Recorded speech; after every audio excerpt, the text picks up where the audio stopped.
And I have something that I had created because I want to make sure that these are sharing properly on the screen. You guys see that? Mm-hmm. Okay, so that's her latest book. This is our next guest is Tina DeSalvo. And this is her latest that she's promoting is Hunt for Christmas, a second chance novella. I met Tina years ago at it was then called the RT Book Lovers Convention. And she was this fireball of energy and just vivacious and just a wonderful person throughout. And she has a special calling when it comes to her writing and what she's passionate about. She is a stage 3 breast cancer survivor. And in her journey to fight the deadly disease, she found Ellie's journey. Tina used her fears, her emotions, triumphs, and those of people fighting cancer alongside of her to create Ellie's story. When Ellie redefines her life after cancer in that wonderful, difficult, joyful, fearful time after the treatment ends. Tina wants you to know that all of her author proceeds for Ellie will be donated to help women who are fighting breast cancer with important needs that are unmet by any other means. I think that is such an amazing thing. When I wanted to read this part again, Tina used her fears, emotions, triumphs. That speaks volumes, and right. Of course, we write the romance and you have this second chance novel, but channeling all of the things that you experienced at that time and then using your writing and then the money from that writing for this cause, that is a special thing. At what point did you decide that, okay, I've made it through this, I've survived, I want to help other women to survive? What was that turning point? You had already written books before that time, correct? I did, but I was kind of I'm putting my glasses on so I could see. um, you know, writing was kind of this pleasure journey for me. I was a journalist before for over 30 years. And so there was this, so that was a nonfiction journey for me. And I loved it. I mean, I love the writing part and the meeting the people part. But when I got cancer, it kind of took me in a different direction. But I was writing fiction all along. I mean, since I was a child, it was nice hearing Tracy say that. And I think when speaking to other authors and Lisa and Florenza, you guys all probably have the same story. We're writers, so we write. I don't know with you guys, I wrote when I was a child, but they were fiction stories that were floating in our heads and we dreamed them. And I was just learning about the trade and trying to get published. And so when faced with your mortality, you think, oh, well, if I'm going to write that book, I better get busy. But when going through the treatment part and it was like I don't know, it was just a moment. It was no more than a moment. It was like I've got to get busy if I'm going to get that book published. And then um being an indie author became a little bit more available. And then and the nurses would see me writing while I was in chemo. You're sitting there for 3 hours, 2 hours, and then you're sitting next to other people saying, put me in your book. And then yeah, they all want to be in your book. And I had all these names like, oh gosh, I got to put them in the book. And then hearing their stories, but they would share their stories, and the emotional level of it really made their way into the story. And so that's kind of where I really pushed to get the story done. And then you start thinking about your legacy. What would my children think, or my husband, or family members? Oh, Tina's been writing that book, gone to all those conventions and meeting all those wonderful people, but you never really got that book done. And it kind of became that kind of journey. It was like, I got to get this thing done. And so they were part of that journey and that emotional journey, and they shared that same emotional path with me. But as a journalist, I saw people in their most challenging times through hurricane survival and through just awful and triumphant times also. So they all became part of that journey with me. So this book became all for them and part of them, and they were in it. And so that's kind of how that happened. So they were all part of this book and this journey, and then they've all been part of all of my books. And so that's kind of how that all came to pass. And little bits of us are make it into the book, and all our little life experiences get into all these books. Things that we've done, and work experiences, family experiences, and things we just a thought, a stop at a stoplight and we see someone talking next to us in the car, and that little bit kind of comes into our little sponge and brains, and all those things come into our world and become parts of our book. So yeah, that's kind of how it all happens. And but I mean, my survival really fell on these people, and I mean, their hearts got absorbed into my hearts, and so they're all were so important to me, and they still are. I don't know if that really answered your question, but It does. It tells of your journey and then making that decision. There's and a the lot. journey continues. Let me tell you, this journey it's 12 years, I mean, 2008 was when I was diagnosed, but this journey continues. I see a doctor every 3 months. I'm still getting checked by an oncologist or, someone in the field, because I am BRCA positive. So my journey continues, and I still meet people that are actively fighting, and or like me, that are survivors, but we still are on this path, and Mhm. and so all their bits and stories still are with me, and are and in my heart, and are filling my heart and my head. And so I Mhm. love these people. I really do. I mean, I take them with me everywhere. So Indeed, indeed. Um, there was a time when I was at RT Book Lovers Convention. There was this. I don't know if there was a campaign with a dog of some sort. There was this big. I don't know if it was a golden retriever or whatever. This. okay, so I wish I had the cover here. Okay, so those people that wanted to be in my books, okay, I had to keep putting characters in. So the first book with Ellie, all those, so Ellie kept having more and more dogs. So the hero trained took rescue dogs and trained them to use for police dogs and service dogs and so forth. So all those dogs in the book that Ellie had, Ellie um, hired a dog to go, because the hero had a dog, and Mhm. she was trying to win him over to sell a piece of property they inherited together, and he loved dogs.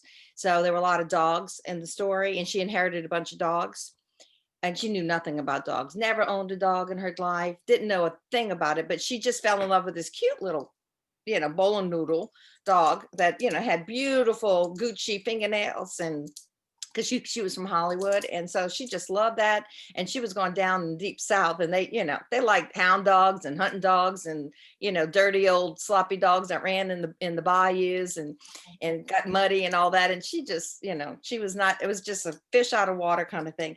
So all those dogs, by the way, were named after my oncology nurses, because they kept saying, "Put me in the book." So I said, "I'll get you in the book. Don't worry about it." So Doe and Jenny, those were all my oncology nurses that took care of me. Oh. And I said, "I love dogs, so you guys are just fine." I said, "What kind of dog you want to be?" And so they told me, and that's the kind of dogs they were in the story. So Oh. it was kind of a wink, wink to them, and a love to them, and it was fun. They said they would say, "So what's Jenny doing today?" So I'd go in for my cancer treatment, and I'd have my computer out, and they say, you know, "Make sure I'm doing something good today." I said, "Oh, don't worry about it. You just jumped in the bathtub with the heroin," and they were like, "Oh, I love that," So it became a fun thing. Sometimes the editor would try to edit some of that out, and I would say, "Oh no, you can't. Jenny wants to be in that bathtub." Indeed, indeed. There's a lot That's of backstory with some of these dogs with my nurses, so they loved it. They loved it. oh, so wait a minute. Your editor's saying take it out, and you're like, I got people You to can't. listen Jenny to. would not. Jenny would. And so there's like a scene where it says, "Put on your big girl panties," and I would like, I was like, "Oh, I have to do it, because if she's giving me my chemo in my porch, she might stab me a little bit harder if she hears that if she didn't make it in the book." Mhm. So Yeah. You, I don't think you don't want to Jenny piss would off not have done medical that. people. No, now maybe Doe might have done it, or BJ, but I don't think Jenny would have done it. Okay, okay.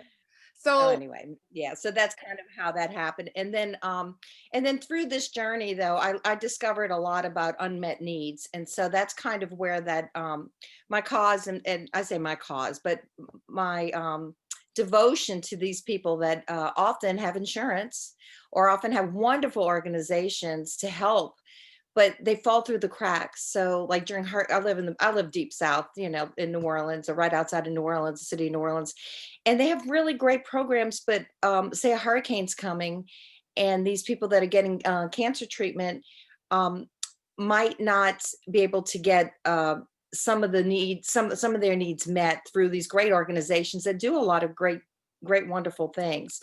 So American Cancer Society does some really amazing things, but there was one family, this is just an example, whose home burned while while one of the family members was they were getting cancer treatment. And so they had insurance, but the insurance didn't all come through at a certain amount of time. So the family member was going to have to stop getting cancer treatment, getting the chemo, to live with a family member outside of town because they weren't from town. So we helped raise the money through Friends Fight Together to help them pay for rent for a couple of months. So it was that kind of thing. Um, so it's that kind of, so it's an unmet need. So they, although there's, you know, insurance, there's a prosthetic device that might be provided. It's only providing one prosthetic device a year, but their body has changed somewhat, lost some extra weight. They can only get one provided. So this helps provide an extra one. Gas cards to help the family get, you know, pay for their gas to get to their services, where or a taxi ride, and it's those things like that. So this is for unmet needs that they may not be able to get through regular services. So that's what we try to raise the money for. where can we go um Well, to donate and to help in your to support well, the effort? way I do it, because I didn't form a 501(c)(3) 501. C3. Yeah, I got you. I Big didn't go that route. So what I do, I know. So what I do is when I go out in public, I identify local agencies that do it. I'm going to be taking part in Get Your Motor Running is like the next big event that I'm doing. Um, that's going to be taking place in Green Bay, Wisconsin. So I'll help promote that. And we've identified an organization will be raising money there. And so the organization will be a direct, you know, direct donation to them. And what we do is just help promote that. I raise money, you donate, you buy the book. And what I do that month, I just write one big check and send it over to them. Or tell you don't direct donate to them. And if you tell them it's from Friends Fight Together, we have a designated, we say the money is going directly to unmet needs, that kind of thing. So I know I probably should look into doing the 501(c), but I need help if I do that, and need to do that. But so if you write to me or email me, I'll be happy to direct you to some of these organizations across the United States. I mean, I've met some amazing people through traveling, through our author friends. We've helped people in Las Vegas, and the Mammo Van that helps underserved communities in Nevada. In New Orleans, there's some organizations that we've worked with. We've worked with people all through the United States. So, and some of you authors may know great organizations in your hometown. And if you reach out to me, we'll make sure that the money gets, you know, we just make contacts, and, you know, so we do it that way. Okay. Tell us a little bit about your latest book, The Hunt for Christmas. I think this, can you all see that? I see it. Okay. Tell us a Well, little bit about your latest work. well, it's in that same series, a second chance novel series, which is all goes back to Ellie, and it's stories of second chances. And Hunt for Christmas actually comes from Ellie. And you know, my days when I was a New Orleans girl that moved down the bayou as a reporter. And I didn't really know, you know, you would think being from New Orleans, you know what Cajuns are. I actually married a Cajun guy eventually once I got my job down there. I started as a sportscaster, but I had no idea really about the richness of the Cajun traditions. And And so they put on what, when I first moved down, I didn't even realize, but they did what is known as a Bayou Christmas, Mhm. and where they decorate the boats. And a lot of places in the United States and elsewhere in the world decorate boats for Christmas time and have Christmas parades, but they do a Bayou Christmas. So that was kind of new to me. And so I was inspired by these Bayou Christmases where they have the priest or the religious people go on the boats and they do the blessings and they float down the bayou, and then they stop and they have this big festival, of course, with gumbo and food and so forth. But also, I also learned while I was reporting, there was a community called Fa La, and it was out in the marsh where it was, you shaking your head. Are you familiar with Fa La? Are, Only a Brenda, little bit, only a little bit. are you from here? No, I have friends who are from there. Okay, so I had no idea of Fa La. Now, by the time I was around, Fa La was pretty much abandoned, but it was a fishing community. The kids would go to school by getting on a boat and then travel about 30 minutes to land, and then go to school, get on their boat and go back. And they fished and oystered and trapped and did that sort of thing. Really rich Cajun traditions of family and so forth. So I thought, Fa La, Louisiana, fa la la, fa la la. So I thought, oh, how great for a Christmas community. So I just moved the Bayou Christmas out to Fa La, Louisiana, Fa La La. So that's the setting. And so we have a Bayou Christmas out there. So in although, we went out there and it's pretty much abandoned. There's also a place called Pilot Town at the mouth of the Mississippi River, where if you have big vessels coming down the Mississippi River, it's a long way to get to where I'm inspired for this story. But Pilot Town, you need to have a pilot's license to have a boat that goes down the Mississippi River. So these pilots get on the big boats down the Mississippi River from the Gulf of Mexico and come onto the port of New Orleans. And they have these elevated homes out there, and they're connected by wharfs. So it's like a little community out there. So in my imagination, it was Fa La was like that at once in their community. And so they have this big, beautiful Christmas celebration out in Fa La, Louisiana. So this wonderful war photojournalist decides he's done with that lifestyle, and he buys this island right near Fa La, not realizing this big, great Christmas celebration they have out there. And he wants to live out in the middle of nowhere and get away from civilization. He's done, with that kind of world and lifestyle. And then they start getting ready for Christmas. And so he's kind of hindering their celebration. So it's basically the Grinch. He's Grinch, and they're Whoville. And so the heroine is trying to save Christmas because they're living off part of this is a way to sustain Whoville and Fa La. And he's, like, get away. I want to be quiet and, have a quiet life. And they're clashing. And so that's the love story. And they have to have this resolution. But it's in the middle of Fa La, Louisiana. Fa La La. Oh, And actually, I was just thinking that fa la la la la la Fa la. La La La La. And so I wrap it in fun Cajun humor and lots of food and pralines and gumbo and traiteurs, which is, most cultures have their healers, and so they're trying to put little hexes on him, and it's kind of fun. And they're trying to sneak love potions on him and things like that. And he's running from them. And it's just kind of a little fun love story. And so that's what it is. And as you can see, guess how it ends. But anyway, yeah. So it's just rich in history and culture and things like, that I learned when, from my point of view, when I first got there, as a naive young New Orleanian who had no idea what real Cajuns were like, just thought it was like our Creoles and Cajuns that I grew up with.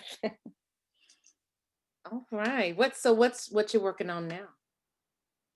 Well, it's another fish out of water kind of thing. It goes with the Second Chance series. I have been wanting to do this. It's kind of hard and amazing to me. It's a pirate-ish story. So it's 3 stories at once. The rich history of Jean Lafitte for us, the the legend, I should say. It's not really Jean Lafitte, but it's the legend of his hidden and lost treasure. You know, they always say that he buried his treasure somewhere down here, that kind of thing. So one of the heroine has a grandfather who was a map maker, and she finds a map after that he left, and she thinks it's a map to the treasure. So, but the thing that makes it interesting, and it's very complicated, and I've been working on it in a while and I haven't gotten anything out lately because I'm having 3 stories concurrently run at the same time. So it's her and her friends who go on girlfriend trips. So I know, isn't it kind of, it's fun, but it's hard. So there's 3 stories, and so they have to be all 3 completed before you can like release them, because they all have to be, so there's 3 love stories going on at the same time, and they meet up at different points, and then the final story reveals whether whether the treasure is found or not, but it ties into the previous stories in the series. So I got to have all 3 stories complete in order for that last one to make sense. So I've gotten 1.5 done, and they're all 3 plotted, but you got to change things, and I have maps drawn, and it's quite complicated. If I turn my camera around and you saw the chaos. Ooh. I know, isn't it? It's fun though. Does it sound fun to you? It just sounds kind of crazy. I don't know. A little of both, but whatever gets the book done. The readers don't care about your crazy. They care about the book being done, and that you're working these details to make sure everything lines up. That tends Right. to. And the way I write, and I guess that's why it's a little complicated. I have threads that run from the first story, Ellie, through all the stories. So Taunt Izzy is a recurring character in my book. She's the little old maid. She's the matriarch of the story, and her kind of mystery of whatever happened to her love life gets resolved in the last story as well. So you find out whatever happened to her, why isn't she married or has a love interest, and what's the story with that? And we kind of discover that at the end of this as well. And so that's kind of, and it's, I feel like I don't want to disappoint her. Yeah. I know. I mean, we get so attached to our characters. It's like, I can't disappoint Ta-Nehisi. Right. Ta-Nehisi, I can't do that to her. It's got to be like, live up to her, because in Rachel, which I love the story. I mean, Ta-Nehisi has a blast where I can't quite get my Here character. We go. Yeah, we can see it. But Ta-Nehisi goes on a octogenarian bachelorette party here. And her and her friends have a really good time, and we kind of learned some things about love from Ta-Nehisi. So I really feel like she built this up and is really counting on me. Well, as long as you have a standard to live up to, you won't. I know. What can I tell you? I'm a crazy person. Can I tell you? Where can people find you? Here, I'm wearing my my butterfly. Butterflies are freedom from cancer. I don't know if you realize I'm wearing this in honor of October. I know just passed, but I still like to wear this and honor all those, especially in the holidays, that are having challenging times and our struggles, or just remembering loved ones, and also because I know we're all having our struggles, and we think about our freedom with butterflies, and we think about all our loved ones. So I just want to send that out to everyone, that we are thinking of everyone out there, and loving on you guys virtually, and know that everyone's struggle is real, and we love you guys. So I did want to put that out there. Thank you. I So if love you it. hear me Hold it up a little bit rattling. so we can see, because you have it at an angle. Let me see. That is beautiful. That is beautiful. I got it at Target. Where can we find you? Where can readers find you and connect with you? TinaDeSalvo.com. TinaDeSalvo, DeSalvo.com. And yeah, I love to hear from you guys. Y'all can email me. I'm on Facebook and all those places. I'm terrible with Twitter, so Facebook's probably the best place to reach me if you want to chat. I'm just, I'm trying to like focus my strange mental my brain on those 3 stories, trying to get that straight. So, and I love to hear from about you guys and your books. I've been listening to all the other authors because I'm just excited to read your books too. Um, this is just such a great time of year to read for me anyway. The holidays seem to be like my favorite time to read. So I'm excited to see new books from all of you guys too. And I'm really happy to be here and thrilled to hear about all these great stories, and these covers are just amazing. Just so honored to be hearing about all of this. So thank you all for including me in this group. It's just really exciting, very exciting. Indeed, indeed. Thank you so much for being here with us. I just brought Paige, Tyler on, and Sierra London. They're the next part in Hi. the segment. And thank you so much, Tina. Since I met you at RT Book Lovers Convention so many years ago, actually, that's where I also met Sierra London as well. It's just been amazing connection with authors. And people think that these conventions are really about the readers, but authors make lifelong connections at these events. Like Lisa Dotson, as soon as I said we were going to do the reader appreciation, Lisa Dotson kicked in and said, "Oh, we've got to get Tina DeSalvo. You're the first person on her. You and she did Janita Lowe yesterday, and with her, Wonderful. I know it's just a wonderful group of people, and that I were think you guys inspire me, and that's a really important thing. The readers inspire me like beyond anything I could say. But you guys, seeing your discipline and your creativity, and then connecting, because like sometimes I think I'm a crazy person, and I've said that several times, and it's not really that. It's just that we are inspired by so much around us, and then to hear, and that's why I always say I know you guys are inspired too, because when we get to meet each other and hear each other's story, I know that you guys are inspired by amazing people. So thank you for your inspiration. Thank you for putting out those beautiful books, because I'm excited to read your books. So thank have you, a great weekend. thank you, thank you, thank you. I appreciate you, and thank you for stopping by. We really appreciate you. Bye, Tina. And drop your Bye. information in the chat. I'm going to stop your video. You'll be in the backyard, as we call it. But you can drop your information and your links, any book links or anything in the chat. So the readers that are here, they can click on and go and find out more information about you as well. Okay. Will do. Bye. Bye-bye now. Bye.